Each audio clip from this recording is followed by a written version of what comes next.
Suasana pagi yang cerah, menikmati kopi hitam ditemani sejuknya angin. Berhembus indah menyapu barisan padi yang menguning. Hamparan sawah di depan rumahnya adalah sawah terbaru yang dibelinya. Senyumnya mengembang merekah karena kini statusnya benar-benar berubah. Di masyarakat dikenal sebagai orang terkaya di desanya. Lebih tepatnya ketika sejak tokonya sangat ramai pembeli. Pendapatannya melimpah ruah, dan kini sepertinya kekayaan yang ia miliki benar-benar sudah melewati Herman. Herman adalah orang kaya lain yang terkenal sombong dan pelit. Tapi sebenarnya bukan itu sumber utama kekayaannya. Di balik kekayaan yang dimiliki Pak Purwanto, terdapat sebuah rahasia gelap. Sebuah rahasia yang bisa berdampak mengerikan bagi dirinya dan juga keluarganya. Pak Purwanto ternyata telah bersekutu dengan setan demi membalas dendam yang bersemayam di hatinya. Pesugihan monyet. Pesugihan monyet yang telah membuatnya kaya raya. Usahanya pun semakin besar dan laris. Dan Hermanlah salah satu motivasinya untuk mencari pesugihan di Ngujang. Purwanto ingat betul kejadian pada suatu sore sekitar hampir setahun yang lalu. Dia yang tak menemukan jalan lain. Dia meminta tolong kepada Herman karena istrinya sedang sakit. Tapi bukan uang yang didapatkannya, melainkan hinaan yang sangat membekas dan membuatnya nekat menempuh jalur pesugihan. Herman mengatakan, "Orang miskin seperti kamu sampai mati juga tidak akan bisa melunasi uang sebanyak itu. Meski dengan menjual nenekmu." Begitu kata-kata Herman menyakitkan. Ketika itu mendapat perlakuan seperti itu, harga diri Purwanto benar-benar terinjak jatuh berkeping-keping. Uang 200.000 yang dipinjam memang uang yang cukup banyak di era itu, tapi menurutnya tak seharusnya Herman mengeluarkan kata-kata kasar dan menghina seperti itu. Apalagi membawa-bawa neneknya yang ketika itu memang sudah tua renta. Untunglah istrinya yang ketika itu sakit parah berhasil sembuh. Setelah dibawa ke beberapa pengobatan alternatif yang tidak terlalu mahal. Kalimat hinaan itu benar-benar menancap di relung hatinya. Herman yang dulunya adalah teman main semasa kecil, memang berubah sombong setelah menjadi orang kaya. Warisan yang melimpah dari mertuanya membuat Herman tidak perlu bersusah payah untuk membeli sawah belasan hektar yang kini miliknya. Setelah melewati banyak perenungan dan pemikiran akhirnya, Purwanto memutuskan langkah hina, yaitu mencari pesugihan. Keinginan untuk membuktikan diri sebagai orang yang bisa lebih dari Herman benar-benar tidak bisa ditawar. Akhirnya dari berbagai pilihan, pesugihanlah yang dipilihnya. Akhirnya Purwanto memilih pesugihan monyet. Mereka mendapat info tersebut dari salah satu tetangganya. Tetangganya bernama Yuda, yang kebetulan ia menikah dengan orang sana. Dan setelah berkali-kali berdiskusi secara rahasia, Purwanto dan istrinya diantar Yuda di sana. Awalnya Purwanto tentu takut dan ragu. Tapi karena terbakar dendam yang luar biasa, langkah itu pun akhirnya ditempuhnya. Sebagai orang miskin, ketika itu dia sebenarnya tidak yakin akan bisa membesarkan anaknya. Anak sematawayangnya yang bernama Darman, yang saat kecil sering sakit-sakitan dan sangat lambat perkembangannya, tidak seperti anak-anak yang lain. Kondisinya kurang gizi karena penghasilan Purwanto tidak cukup untuk memenuhi kebutuhan susunya. Istrinya yang juga sering sakit-sakitan bermasalah dengan ASI-nya.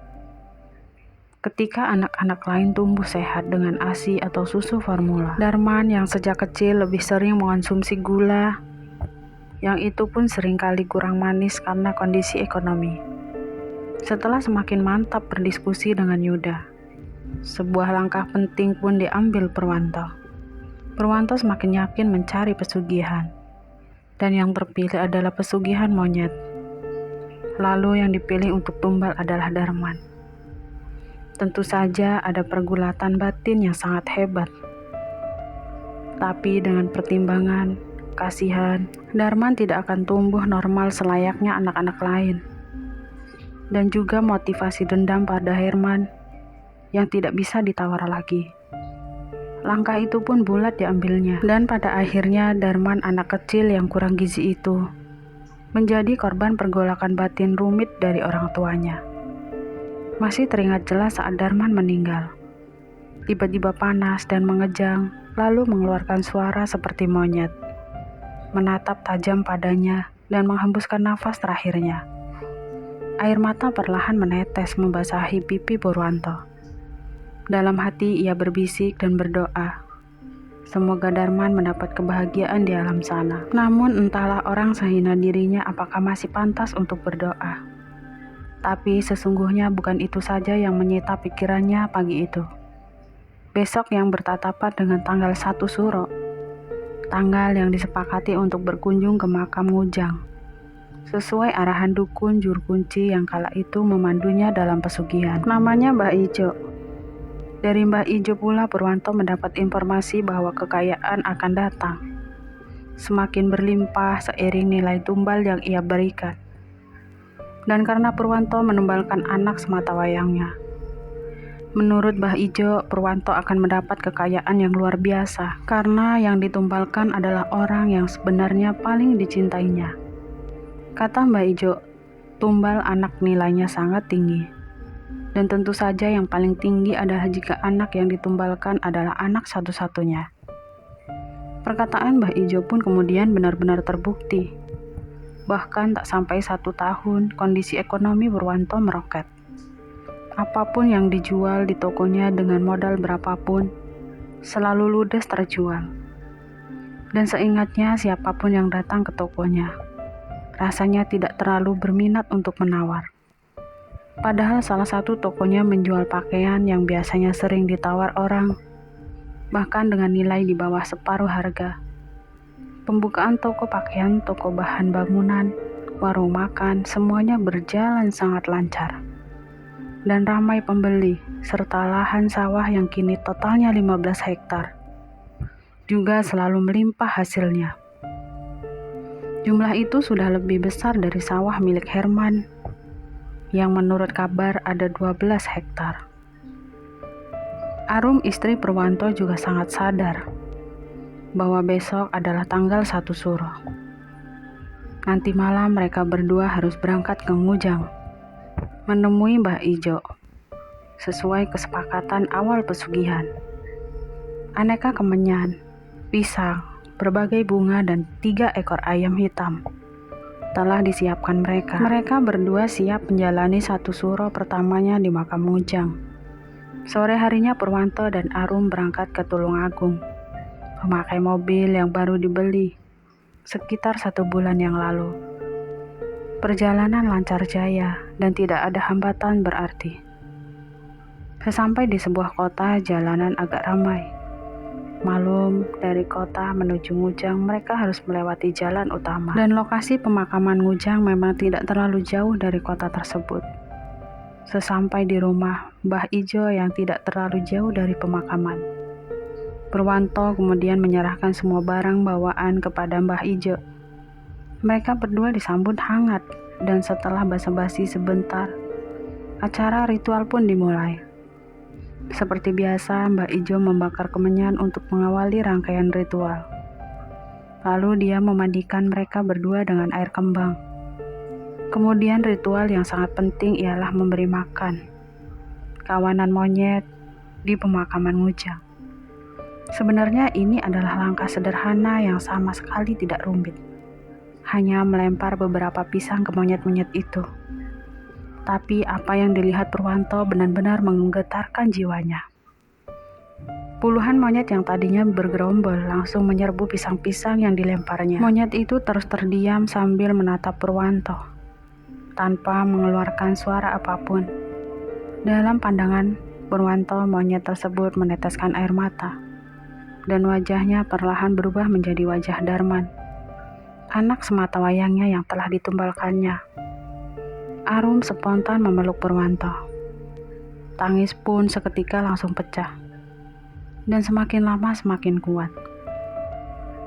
Sesaat setelah mereka berdua menyaksikan kejadian yang sangat mengiris hati itu, pisang yang cukup banyak itu pun habis. Monyet-monyet yang terlihat paling berebut tadi itu benar-benar melahapnya, kecuali satu monyet yang hanya berdiri mematung, seolah monyet itu menatap seseorang yang ia cintai dengan derayan air mata yang mulai menetes dari mata monyet itu.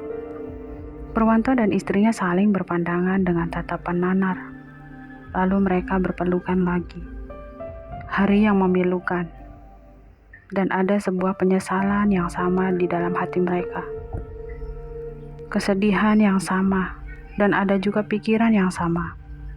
Bahwa Dharma tidak akan pernah kembali lagi. Mereka berdua pun teringat dengan ucapan Mbah Ijo sebelum mereka melakukan ritual. Mbah Ijo memang berpesan bahwa mereka berdua harus benar-benar kuat menjalani proses memberi makan kawanan monyet, karena katanya akan ada salah satu monyet yang diam. Ketika monyet-monyet lain menyerbu pisang sambil menatap dengan pandangan memilukan, karena monyet itu adalah jelmaan dari orang yang ditumbalkan, dan itu adalah harga yang memang harus dibayar. Setelah menjalani semua ritual satu suro, mereka berdua pun kembali pulang. Suasana dalam perjalanan pulang sangatlah berbeda sekali. Arum berkali-kali meminta istirahat, karena tak kuasa menahan kesedihan setiap kali mengingat kejadian memilukan tadi. Menjadi orang terkaya di desanya, mempunyai harta lebih dari Herman, yang pernah menghina, tetapi harus kehilangan anak sematawayangnya. Purwanto yang sebenarnya merasakan kesedihan yang amat sangat, berkali-kali berusaha menenangkan istrinya. Akan tetapi semuanya telah terjadi. Waktu terus berjalan dan mereka pun sampai di rumah. Tak terasa minggu demi minggu terus berlalu dan perlahan kesedihan berhasil mereka atasi. Purwanto dan Arum kembali menjalani kehidupan sebagai bos. Sebagai bos beberapa toko dan sawah yang berhektar-hektar. Mereka kini benar-benar menjadi orang yang kaya di desanya. Bahkan mereka bersikap baik kepada warga untuk menutupi semua yang telah ia lakukan. Kekayaan tersebut benar-benar membuat Purwanto merasa berhasil menuntaskan dendamnya kepada Herman. Semuanya normal kembali, sampai di malam itu, malam di mana Purwanto menghadapi kejadian menakutkan dan sangat mengerikan. Arum yang beberapa hari tidak bisa mengawasi toko karena sakit, tiba-tiba berteriak dari kamarnya. Purwanto yang kala itu sedang duduk di teras menikmati kopi, segera langsung berlari menuju kemakmuran istrinya. Dan ditambah Arum memang sedang hamil muda. Purwanto pun sangat yakin apa yang disampaikan beberapa tetangga sesuai ciri-ciri yang ditunjukkan. Arum selama beberapa hari terakhir, Arum sering mual, nafsu makan yang turun drastis, dan beberapa kali mengeluhkan sakit perut. Karena ke puskesmas dan rumah sakit cukuplah jauh, Purwanto akhirnya meminta tolong ke salah satu tetangganya untuk memanggil bidan terdekat, yang jaraknya sekitar 1 kilometer dari rumahnya. Purwanto hanya berdua dengan istrinya di dalam kamar, karena pembantu rumah tangga mereka yang selama ini menemani mereka juga sudah meninggal 2 bulan yang lalu. Kebetulan Purwanto adalah yatim piatu. Kedua orang tuanya meninggal ketika Purwanto masih kecil, dan dia hidup bersama neneknya sejak saat itu. Arum terus mengerang kesakitan. Purwanto hanya bisa membelai rambut istrinya, sambil berbisik dengan kalimat-kalimat yang menenangkan. Tiba-tiba saja terdengar erangan yang semakin kuat, dan tiba-tiba terlihat darah mengucur deras membasahi kedua kaki Arum. Lalu dengan teriakan yang seperti dipaksa, keluarlah semacam janin atau bayi kecil. Purwanto benar-benar takut, khawatir, panik sekaligus membuat dirinya benar-benar kebingungan harus berbuat apa. Tak lama berselang ia kembali terkejut ketika melihat bayi itu. Bayi kecil tersebut berbulu lebat dan wajahnya seperti monyet. Ternyata Arum istrinya telah melahirkan seekor monyet. Padahal menurut beberapa tetangga, usia kehamilan Arum diperkirakan baru 2 atau 3 bulan. Lalu Arum tak bergerak sama sekali. Demikian pula dengan bayi kecilnya. Purwanto langsung mengguncang-guncangkan tubuh istrinya. Namun Arum tetap tak bergerak. Dalam kondisi yang sangat panik, Purwanto berteriak meminta tolong dan memanggil tetangga. Beberapa tetangga yang mendengar, kemudian segera datang dan bersamaan dengan mereka. Datang Bu Bidan. Bu Bidan segera memeriksa kondisi Arum. Kondisi yang sangat menegangkan itu. Bu Bidan mengucapkan kalimat yang sangat menghantam hati Purwanto, bahwa istrinya sudah tidak bisa lagi diselamatkan. Arum telah meninggal karena pendarahan yang terlalu hebat. Dan demikian pula dengan bayinya. Purwanto meraung-raung dengan suara memilukan. Beberapa tetangga memalingkan muka, begitu menyaksikan kondisi bayi mungil yang wajahnya menyerupai monyet. Entah siapa yang kemudian mengurusi jenazah bayi mungil itu. Yang jelas seingat Purwanto, beberapa sesepuh desa dan tokoh agama mengurusi semuanya sampai proses pemakaman istri dan anaknya. Purwanto tidak terlalu banyak terlibat karena berkali-kali pingsan dan disarankan untuk istirahat. Hati Purwanto semakin teriris ketika setelah sadar dia mendengar riuh warga yang bersama-sama mengucapkan kalimat tahlil, dan suaranya semakin lama semakin jauh. Purwanto yakin itu adalah suara warga yang mengantar jenazah istri dan juga anaknya menuju pemakaman.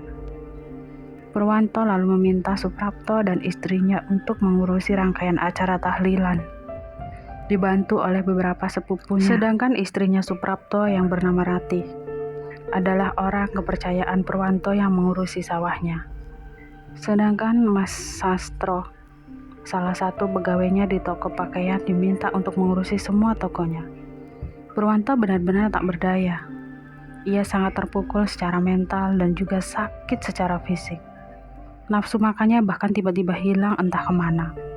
Tahlilan malam pertama dilaksanakan dengan banyak warga yang datang. Purwanto tak bisa mengikuti acara itu, dikarenakan untuk sekedar bangkit dari tempat tidur pun dia sudah tidak mampu.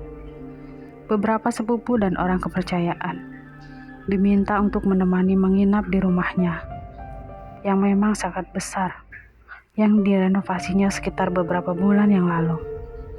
Tapi di kamar, Purwanto tetaplah sendirian, sendiri meratapi semua kejadian yang memilukan yang sedang menimpanya. Selentingan kabar miring pun mulai beredar mengenai jabang bayi yang dilahirkan, yang berwajah kera, membuat banyak spekulasi beredar. Sebagian warga percaya bahwa Purwanto telah menempuh jalan buruk, sehingga harus menjalani hal itu. Walaupun tidak sedikit juga yang membantah, dengan alasan hal-hal seperti itu bisa saja terjadi sebagai fenomena kesehatan. Biasanya lagi pula tidak baik melempar tuduhan tanpa bukti yang jelas. Tapi semua itu tak terlalu dihiraukan oleh Purwanto, yang kini lebih tenggelam dalam kesedihan yang mendalam. Dulu anak semata wayangnya telah menjadi korban, dan kini istri dan anak keduanya pun menyusul ke alam baka. Semua terjadi karena kekonyolan dan kepicikan otaknya. Kini gelimang materi tak mampu lagi dinikmatinya. Dan tidak hanya itu, sebuah kejadian tidak kalah mengerikan kembali terjadi. Di tengah malam, Purwanto yang berada di kamar seorang diri. Purwanto merasa berada dalam kondisi antara mimpi dan terjaga. Terasa ada letasan suara angin masuk dari sela-sela jendela kamar. Dan sesaat kemudian, dalam pencahayaan kamar yang agak remang, berdirilah sesosok aneh. Sosok itu berdiri tepat di depannya. Namun sosok itu dalam posisi membelakangi Purwanto. Purwanto terdiam terpaku. Beberapa saat lalu sosok itu membalikkan badan tubuhnya. Dan betapa terkejutnya ketika Purwanto melihat sosok itu. Ternyata adalah seekor monyet yang sedang menggendong 2 anak. Ketiganya berwajah monyet, lalu perlahan wajah monyet dewasa berubah menjadi wajah Arum istrinya. Dan monyet kecil di tangan sebelah kiri tidak berubah, tapi seekor lagi di tangan kanan perlahan wajahnya berubah menjadi wajah Darman anak pertamanya. Ketiga sosok itu sama sekali tak bersuara, hanya terdiam menatap Purwanto yang perlahan menangis. Dalam kesedihan yang mendalam, Purwanto tak mampu bersuara, hanya terlibat dalam adegan saling pandangan dengan ketiga sosok itu. Sempat beberapa lama ketiga sosok itu menghilang. Setelah sebelum terlihat sosok orang tua seperti menarik tangan monyet dewasa itu. Dan wajah orang tua itu tidak terlalu jelas. Tapi perawakannya mengingatkan Purwanto pada Mbah Ijo, dukun di pemakaman Mujang yang memandunya melakukan ritual pesugihan. Dengan sangat tertatih, Purwanto berusaha duduk dan bersandar. Ditumpukan 2 bantal putih di kasurnya. Hatinya sangat teriris, ada sebuah beban di dalam pikiran yang tak tahu harus dibagi dengan siapa. Malam itu pun berlalu dan semua rangkaian tahlilan di hari berikutnya dipersiapkan oleh sepupu-sepupu dan beberapa orang kepercayaan Purwanto. Purwanto tak sekalipun duduk bersama jamaah tahlilan, karena kondisi tubuhnya yang tidak memungkinkan. Dan sosok 3 monyet yang seakan jelmaan Arum dan kedua anaknya setiap malam mendatanginya. Dan selalu diantar dijemput oleh sosok lelaki tua yang diyakini adalah sosok Mbah Ijo. Kejadian seperti itu berlangsung persis setiap malam. Sampai puncaknya yang sangat mengerikan. Tepat di malam ke-7 meninggalnya Arum. Sosok monyet dewasa yang kemudian wajahnya berubah menjadi wajah Arum. Malam itu datang lagi kali ini, dengan menyeret sebuah keranda. Purwanto yang tetap tak mampu bergerak dan berkata-kata, hanya bisa menyaksikan setiap detail kejadian berikutnya. Perlahan monyet berwajah Arum membuka penutup keranda itu. Lalu terlihat dengan jelas tubuh Darman terbujur kaku di sana. Dan di sampingnya ada monyet sangat kecil yang terlihat sedang memeluk kakaknya. Purwanto bahkan tak kuasa memejamkan matanya. Seperti ada kekuatan sangat besar yang memaksa Purwanto menjadi saksi atas semua kejadian memilukan itu. Dalam hati Purwanto amat sangat yakin itu semua adalah gambaran istri dan kedua anaknya, yang terpaksa menjadi tumbal pesugihan atas semua kebodohan Purwanto. Lalu dengan cepat kilat monyet dewasa itu melompat ke arahnya. Tangannya tiba-tiba mengeluarkan sesuatu yang menyala. Kemudian sosok monyet itu lalu berteriak dengan suara yang sangat memangkakkan telinga, mencakar-cakar, dan pada saat itu terdapat kilat, ada sesuatu yang mencekik leher Purwanto. Seketika Purwanto semakin kesulitan bernapas, dan datanglah seekor monyet kecil yang ikut serta dengan cakar yang mengeluarkan api. Purwanto perlahan berhasil merangkai sepenggal kesadarannya. Arum dan Darman sedang mencekiknya itu adalah gambaran yang berhasil ditangkap otaknya. Purwanto berteriak sekuat tenaga yang entah kenapa kali ini mulutnya bisa bersuara. Tak lama kemudian, beberapa orang dengan tergopoh masuk ke kamar dan mengguncang-guncangkan tubuhnya. Ternyata Purwanto hanya mimpi. Mimpi yang begitu nyata, entah siapa yang salah. Tiba-tiba seorang lalu mengeluarkan segelas air putih kepadanya. Purwanto lalu meminta Suprapto dan Waluyo menemaninya di kamar. Purwanto memang terkenal baik, dengan dermawan tidak seperti Herman. Dia sama sekali tidak berubah. Jangan menjadi orang yang sombong, itu juga yang selalu dinasihatkan oleh Mbah Ijo. Bahwa jika setelah kekayaan berhasil diraihnya, dia tetap harus menjadi orang baik dan dermawan kepada tetangganya. Malam ke-7 pun berlalu, entah kenapa keesokan paginya, Purwanto merasa agak sehat dan bisa berjalan. Setelah mencicipi sedikit sarapan yang disiapkan salah satu sepupunya, Purwanto membuat sebuah keputusan setelah rangkaian renungan panjang sejak tadi malam. Karena merasa cukup sehat, Purwanto lalu berjalan menuju rumah Pak Kirman, seorang ustadz guru ngaji yang selama ini memimpin acara tahlilan. Orangnya belum terlalu tua, hanya sekitar 5 tahun di atas Purwanto. Kepada Pak Kirman, Purwanto tidak punya nyali mengakui pesugihan yang dijalaninya. Walaupun bisa jadi Pak Kirman sebenarnya sudah tahu, karena di samping Pak Kirman adalah tokoh agama yang juga memimpin semua acara sebelum dan saat pemakaman Arum dan bayi kecilnya. Konon katanya, banyak keanehan ketika pemakaman yang pasti disaksikan dan dirasakan juga oleh beliau. Kepada Pak Kirman, Purwanto minta izin dan lebih tepatnya minta persetujuan agar sebuah langkah yang diambilnya, yaitu menjual semua aset lalu membagikan uangnya kepada para sepupu dan tetangga lalu pindah mencari tempat entah di mana untuk menenangkan hatinya. Menurutnya kehilangan istri dan anaknya membuatnya tak sanggup lagi hidup di desa itu karena terlalu banyak kenangan bersama mereka.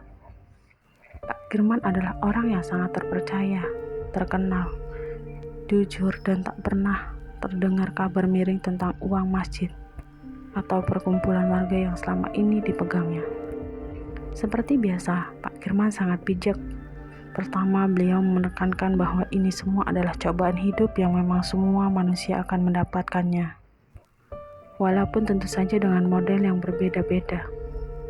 Lalu beliau menyarankan untuk banyak-banyak beribadah dan berdoa, serta meminta sebanyak-banyaknya ampunan. Karena kata beliau manusia adalah makhluk lemah yang selalu penuh salah dan dosa. Ucapan beliau ini benar-benar membuat Purwanto tertegun, sekaligus kagum. Perasaannya mengatakan bahwa Pak Kirman tahu bahwa dirinya bergelimang dosa. Tapi tak terdengar kalimat yang berkesan menyudutkan atau menghakiminya. Purwanto lalu bercerita bahwa ia mempunyai seorang teman SMP yang ada di sebuah daerah di Sumatera Selatan. Singkat cerita, sekitar 1 jam kemudian mereka yang telah disebutkan Purwanto telah lengkap hadir di sana 5 orang laki-laki, Suprapto, Waluyo, Waduso, Walina, dan ada yang namanya Walgito. Dan ketiga sepupunya. Setelah semuanya terkumpul, Pak Kirman membuka semacam sebuah rapat kecil, menyampaikan semua yang terjadi, menyampaikan niat Purwanto tentang masalah pembagian semua asetnya. Untungnya tidak ada perbedaan pendapat. Pak Kirman terlihat sangat bijak menanganinya. 3 orang sepupunya karena alasan keluarga pendapat persentase bagian yang paling besar, dan di antara mereka bertiga. Lalu Suprapto dan Waluyo mendapat bagian yang lebih sedikit dari mereka atas permintaan Purwanto. Lalu persentase berikutnya dibagikan kepada para tetangga dengan jumlah berdasarkan tingkat kemiskinan. Semakin miskin maka semakin banyak jumlahnya akan diberikan kepada mereka semua. Purwanto hanya meminta satu hal, hasil penjualan pertama akan dibawanya ke perantauan.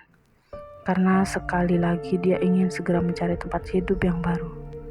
Semua yang hadir pun sepakat, dan sebelum mereka bubar, mereka berpelukan sangat haru. Purwanto kini telah berusia 70 tahun. Dia tidak pernah menikah lagi. Sejak Arum meninggal, karena Arum sebenarnya orang yang sangat ia cintai. Dalam hati Purwanto berharap ini semua menjadi pelajaran bagi siapapun yang ingin menempuh jalan hina, melanggar hukum yang maha kuasa. Karena itu membawa petaka bagi kehidupannya. Baiklah, sekian dulu cerita kali ini. Terima kasih buat kawan-kawan yang telah mendengarkan kisah ini.